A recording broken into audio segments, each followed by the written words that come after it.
Good morning student. विद्यार्थियों, last तासिकाओं में हमने परोपकार, आत्मनिर्भरता आदि पाठों का अध्ययन किया। विद्यार्थियों, इस तासिका में हम नए घटक की अर्थात नए पाठ की शुरुआत करने वाले हैं। नए पाठ का नाम है तुम मुझे खून दो। अर्थात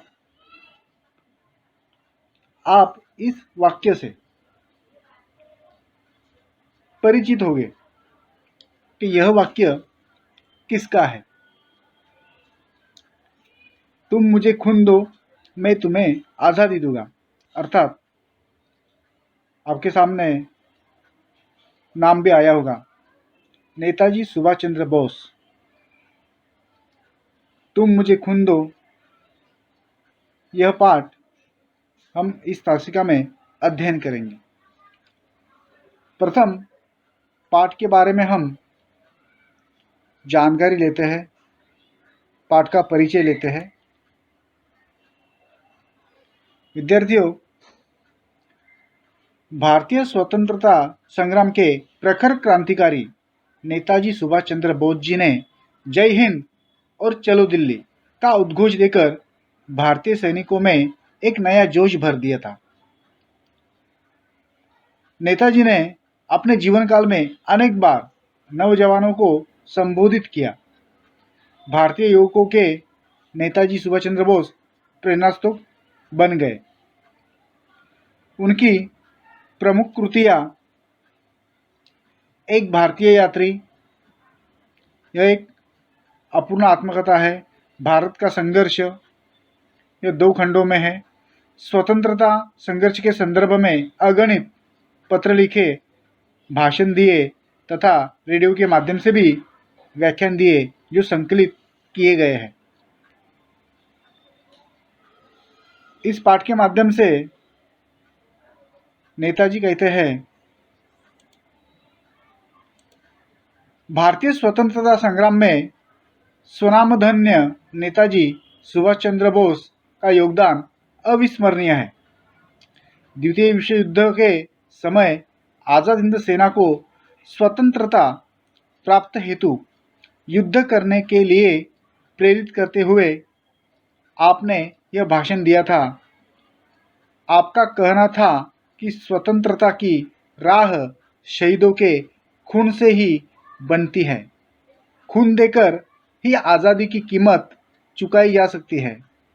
आपका आग्रह था कि देशवासियों को इसके लिए तत्पर रहना चाहिए। तो विद्यार्थियों, सुभाष जी का यह जो भाषण है, यह हमें पाठ के रूप में है। नेताजी सुभाष चंद्र बोस जी ने बहुत बड़ा योगदान हमारे भारत के स्वाधीनता आंदोलन में दिया है, स्वतंत्रता आंदोलन में किया है।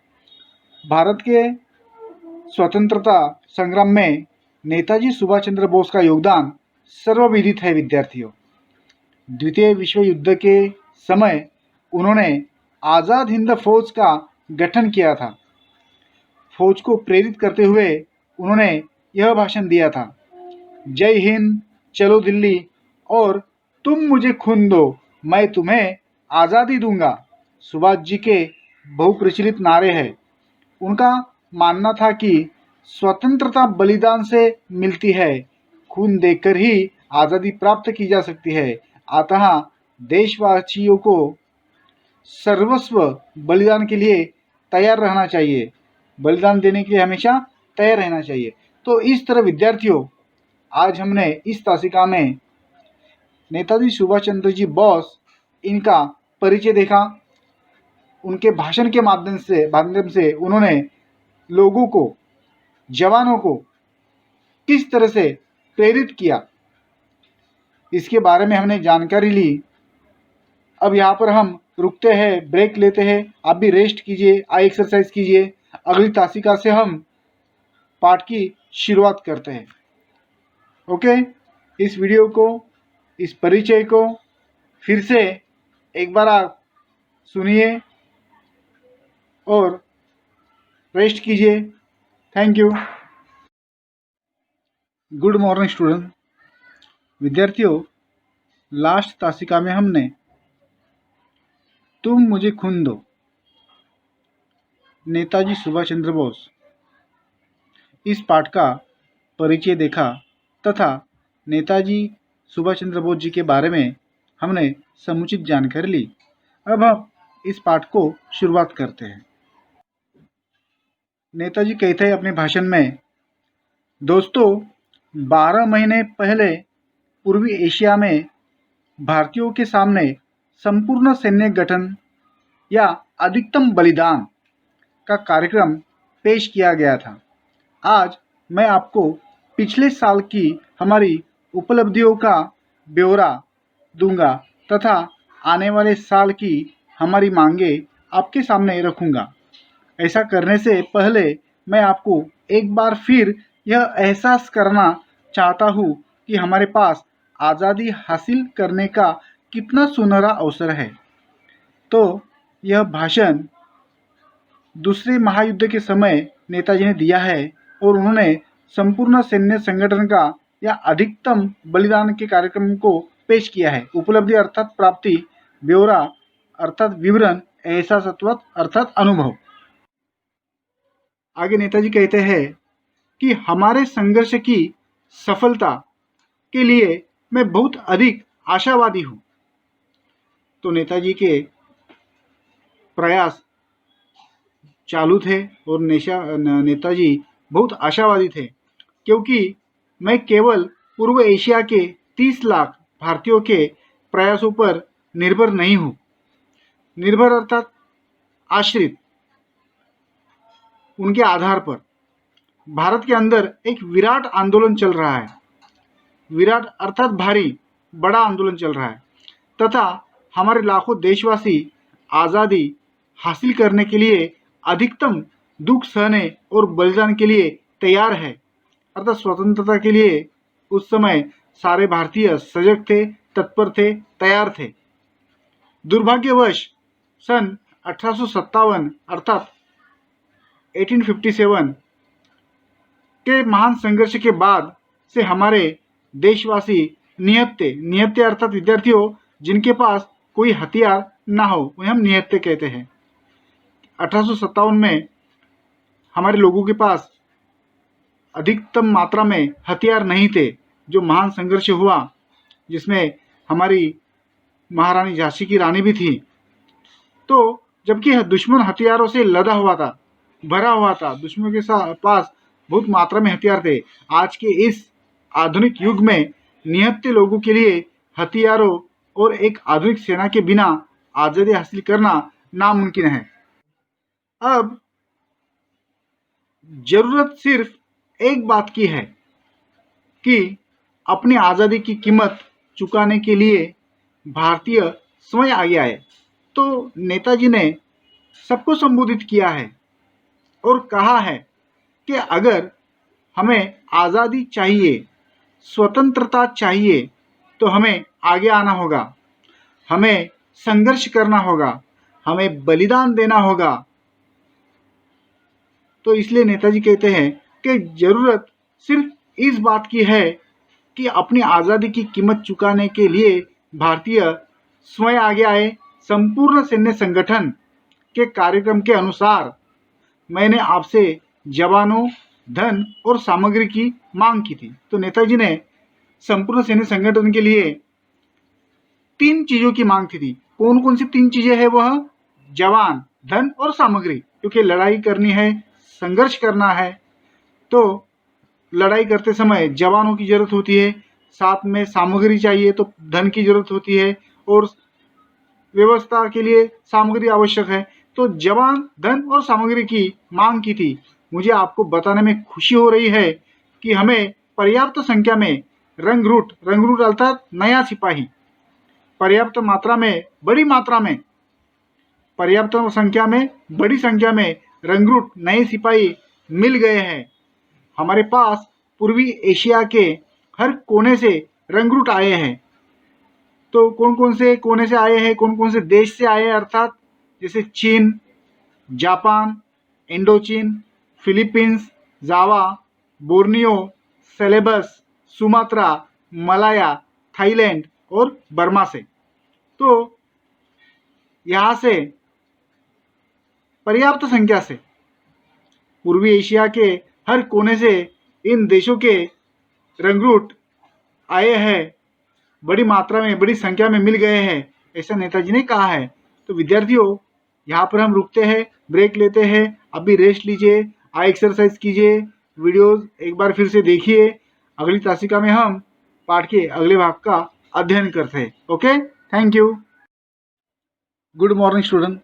विद्यार्थियों, लास्ट तासिका में हमने देखा कि नेताजी सुभाष चंद्र बोस जी ने हमें संपूर्ण सैन्य संगठन के कार्यक्रम के अनुसार जवान, धन और सामग्री की मांग की थी और उन्होंने बताया कि उन्हें पर्याप्त मात्रा में पूर्व एशिया के हर कोने से रंगरूट मिल गए हैं।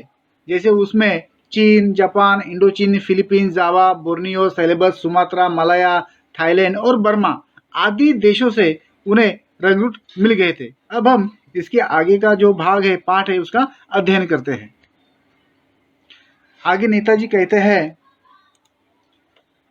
आपको और अधिक उत्साह एवं ऊर्जा के साथ जवानों, धन तथा सामग्री की व्यवस्था करते रहना चाहिए। ऊर्जा अर्थात उत्साह। नेताजी ने कहा है कि आपको और अधिक उत्साह एवं ऊर्जा के साथ जवान, धन तथा सामग्री की व्यवस्था करते रहना चाहिए। विशेष रूप से आपूर्ति अर्थात पूरा करना, जो अपूर्ण है, जो भी उसको विशेष रूप से आपूर्ति और परिवहन की समस्याओं को संतोषजनक समाधान, हल निकालना चाहिए। समाधान या अर्थात हल, किसी भी समस्या का हमें हल निकालना जरूरी है, वह भी संतोषजनक समाधान कारक रूप से उस समस्या को हमें हल करना है, उसका समाधान ढूंढना है, चाहे वह कोई भी समस्या हो। सबसे बड़ी समस्या युद्ध भूमि में जवानों और सामग्री की कुमक अर्थात सहायता। फिर वो सहायता हर एक प्रकार की होती है, जवानों की हो, धन की हो, सामग्री की हो। तो यह कुमक युद्ध भूमि में सबसे बड़ी समस्या नेताजी ने कही है कि युद्ध भूमि में जवानों और सामग्री की कुमक पहुंचाने की है। यदि हम ऐसा नहीं करते तो हम मोर्चों पर अपनी कामयाबी को जारी रखने की आशा नहीं कर सकते, क्योंकि अगर मोर्चे के पास, जवानों के पास अगर सामग्री नहीं होगी तो वह कैसे लड़ सकते हैं। हमारे पास हथियार ही नहीं है, सब हथियार खत्म हो गए, जो भी हमारे पास था साहित्य वह खत्म हो गया, तो हमारे जवान कैसे लड़ सकते हैं। उनको यह कुमक, यह सामग्री उनके पास देना बहुत जरूरी है। इसलिए नेताजी कहते हैं कि यदि हम ऐसा नहीं करते तो हम मोर्चे पर अपनी कामयाबी अर्थात सफलता, हम अपनी कामयाबी को जारी रखने की आशा नहीं कर सकते। नहीं हम भारत के आंतरिक भागों तक, आंतरिक अर्थात अंदर के भागों तक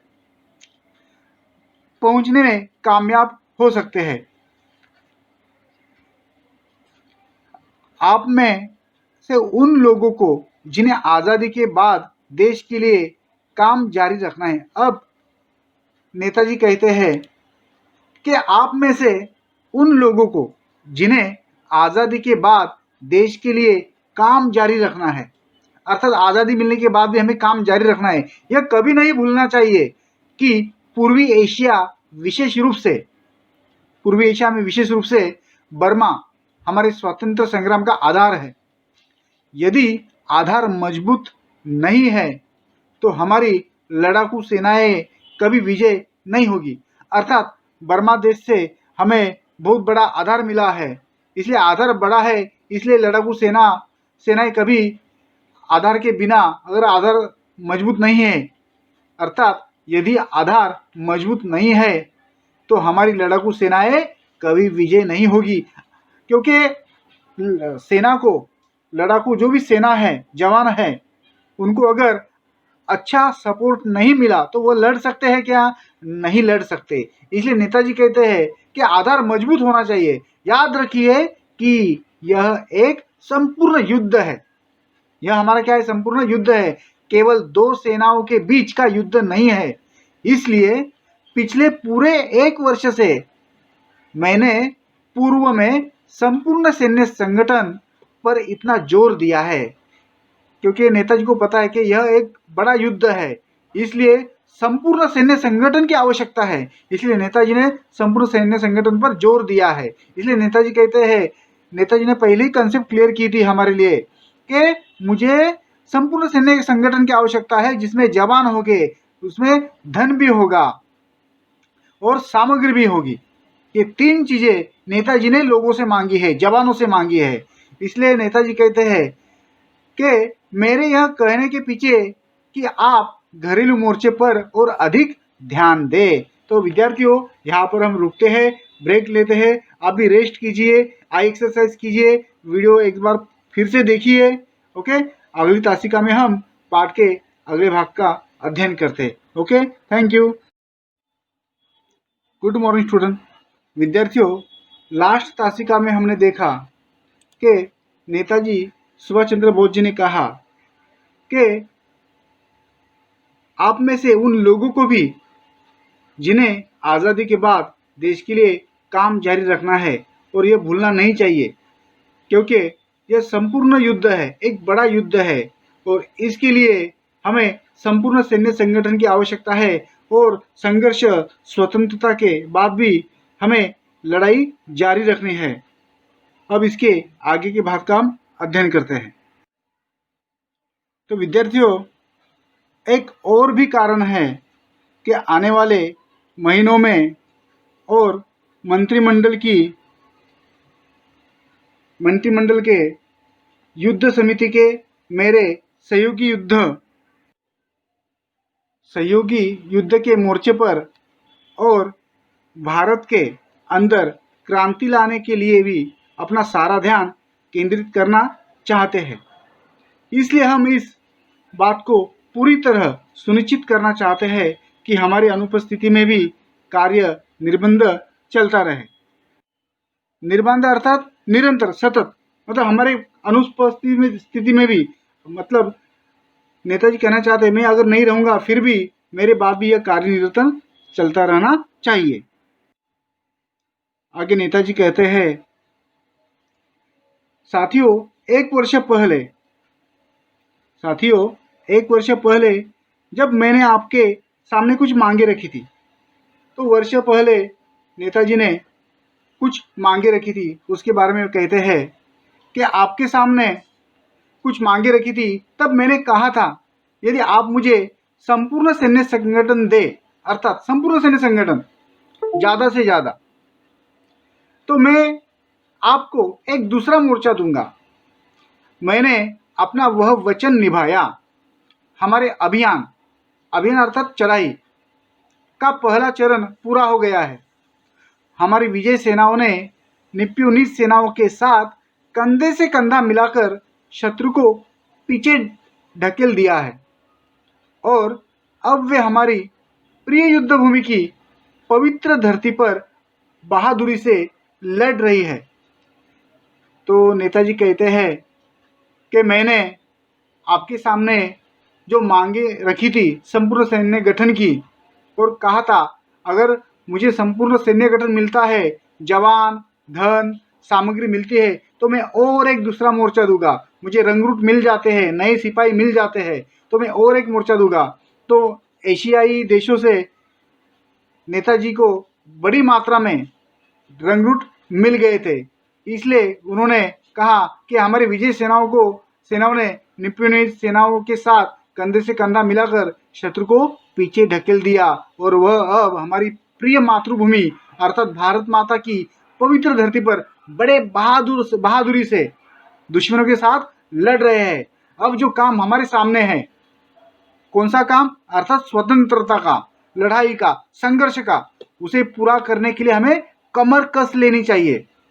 हमें कमर कसनी है, हमें तत्पर रहना है। मैंने आपसे जवानों, धन, सामग्री की व्यवस्था करने के लिए कहा था। मुझे वे सब भरपूर मात्रा में मिल गए हैं। तो नेताजी को जवान, धन, सामग्री भरपूर मात्रा में मिल गए हैं। अब मैं आपसे कुछ और चाहता हूँ। तो नेताजी कहते हैं, ये तो मुझे मिल गया है, लेकिन मैं तो आपसे और कुछ चाहता हूँ। तो क्या चाहते हैं नेताजी? तो नेताजी कहते हैं, अब मैं आपसे कुछ और चाहता हूँ। जवान, धन और सामग्री आप अपने आप विजय या स्वतंत्रता नहीं दिला सकते। केवल जवान, धन और सामग्री से स्वतंत्रता नहीं मिल सकती या नहीं दिला सकती। हमारे पास ऐसी प्रेरक शक्ति होनी चाहिए। हमारे पास ऐसी प्रेरक शक्ति होनी चाहिए जो हमें बहादुर व नायकोचित कार्यों के लिए प्रेरित करे। नायकोचित अर्थात नायक के योग्य, बहादुर, शक्तिशाली, धैर्यशाली, मतलब हर एक को लीडर बनना है, नायक बनना है। इसके लिए नेताजी कहते हैं कि सिर्फ जवान, धन और सामग्री से हमें स्वतंत्रता हासिल नहीं हो सकती, प्राप्त नहीं हो सकती। इसके लिए हमारे पास और एक शक्ति होनी चाहिए जो बहादुर और नायकोचित कार्यों के लिए प्रेरित करे। तो विद्यार्थियों, यहाँ पर हम रुकते हैं, ब्रेक लेते हैं। आप भी रेस्ट कीजिए, आई एक्सरसाइज कीजिए। अगली तासिका को इस गद्य का जो अंतिम भाग है, अंतिम चरण है, उसका हम अध्ययन करते हैं। Okay, thank you. Good morning student. विद्यार्थियों, लास्ट तासिका में नेताजी सुभाष चंद्र बोस जी ने हमें कहा कि मुझे जवान, धन और सामग्री यह भरपूर मात्रा में मिल गए हैं, लेकिन इनसे हमें स्वतंत्रता प्राप्त नहीं हो सकती। तो हमारे पास और एक शक्ति होनी चाहिए, और वह कौन सी शक्ति है? एक प्रेरक शक्ति होनी चाहिए जो है हमें बहादुर और नायकोचित कार्यों के लिए प्रेरित करे। ऐसी हमें प्रेरक शक्ति होनी चाहिए। नेताजी कहते हैं, सिर्फ इस कारण कि अब विजय हमारी पहुंच में दिखाई देती है, आपका यह सोचना कि आप जीते जी भारत को स्वतंत्र देख ही पाएंगे, आपके लिए एक घातक गलती होगी। अगर आपको लगता है कि हम भारत को स्वतंत्र देख पाएंगे, हमारे पास जवान है, हमारे पास धन है, सामग्री है, और आपको लगता है कि हम जीते जी देख पाएंगे, तो आपकी यह घातक गलती है। घातक अर्थात विनाशक, आपको नष्ट कर देगी। यहाँ मौजूद लोगों में से किसी के मन में स्वतंत्रता के मीठे फलों का आनंद लेने की इच्छा नहीं होनी चाहिए। एक लंबी लड़ाई अब भी हमारे सामने है। तो नेताजी कहते हैं कि हमें यह नहीं भूलना चाहिए कि जवान, धन, सामग्री है तो अब हमें स्वतंत्रता मिलेगी। अगर आप ऐसा आप सोचते हो तो यह आपकी गलती होगी, यह घातक होगा, इससे हम नष्ट हो जाएंगे, हमारा सर्वनाश हो जाएगा। तो इसके लिए हमें इस बात को याद रखना है कि एक लंबी लड़ाई अब भी हमारे सामने है। आज हमारी केवल एक ही इच्छा होनी चाहिए, मरने की इच्छा। नेताजी सुभाष चंद्र बोस जी ने स्पष्ट रूप से कहा है, अगर हम स्वतंत्रता का ख्वाब देखते हैं, सपना देख रहे हैं, वह हमारी गलती है। केवल मनुष्य धन या सामग्री के बल पर युद्ध जीता नहीं जा सकता, ना स्वतंत्रता हमें प्राप्त होगी। तो हमें और एक लंबी लड़ाई लड़नी है। आज हमारी केवल एक ही इच्छा होनी चाहिए, मरने की इच्छा, जिससे स्वतंत्रता की राह शहीदों के खून से बनाई जा सके। साथियों, स्वतंत्रता युद्ध के मेरे साथियों, नेताजी सुभाष चंद्र बोस उद्देशित करके सभी जवानों को बोलते हैं, लोगों को बोलते हैं अपने इस भाषण में कि साथियों, स्वतंत्रता युद्ध के मेरे साथियों, आज मैं आपसे एक चीज मांगता हूं। सबसे ऊपर मैं आपसे अपना खून मांगता हूं। यह खून ही उस खून का बदला लेगा जो शत्रु ने बहाया है। खून से ही आजादी की कीमत चुकाई जा सकती है। तुम मुझे खून दो और मैं तुमसे आजादी का वादा करता हूं। तो विद्यार्थियों, यहाँ पर हमने तुम मुझे खून दो, नेताजी सुभाष चंद्र बोस, इनका यह पाठ, इसका हमने अध्ययन किया। आप भी इन वीडियोस को एक बार फिर से देखिए, लेसन को 2 बार पढ़िए जब तक आपको समझ ना आए। ओके, यहाँ पर हम रुकते हैं। अगली तासिका में हम अगले घटक का अध्ययन करेंगे। आप भी रेस्ट कीजिए, ब्रेक लीजिए, एक्सरसाइज कीजिए। Okay, thank you.